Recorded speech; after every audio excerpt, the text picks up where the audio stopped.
So in this video we're going to talk about how to calculate yields. Now yields can only be calculated if you know what reagent runs out first. So we're going to stick to problems for this video where you only have one reactant and the other one's in excess.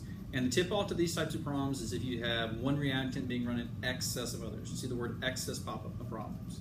So how do you calculate a yield? Well, a yield is a theoretical amount you should be getting based off of the mass of a starting reagent or mass of starting reagents.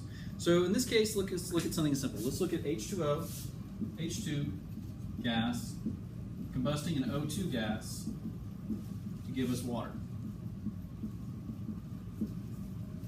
Now to do any type of yields, we have to have a balanced reaction. So in this case, we're not balanced. We don't have enough oxygens, we don't have enough hydrogens. So we're going to have a 2 here and a 2 here. And even though it's not written here, there is a 1 in front of this O2. So for every 2 molecules of H2 combined with 1 molecule of O2, we get 2 molecules of H2O. Now if we're given the problem statement that we have 2.56 grams of H2, and it's being combusted in excess oxygen, that excess tips us off to the fact that the oxygen's not going to run out. It's only the hydrogen. So we're going to use the hydrogen to figure out our yield. First step is always convert from your mass of reactant to your moles of reactant. If you're given masses.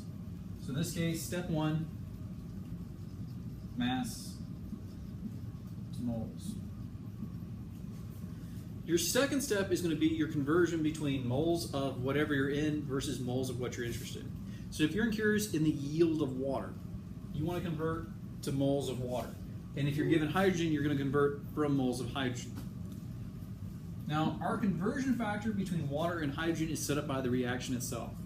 So we want to go to moles of H2O, and we're coming from moles of H2.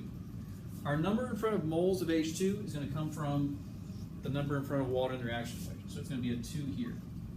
Same thing's true of the hydrogen. Our moles of hydrogen are going to come from whatever number we have in front of the H2. So we're going to have a 2 here. Now we're moles of H2O. Now if we just need to know the moles of product, that's fine. It's a matter of what you ask for the final problem to be. But let's say we were asked for grams of H2. You're in moles of H2 now. So for every mole of H2O, you have 18.0 grams of H2O.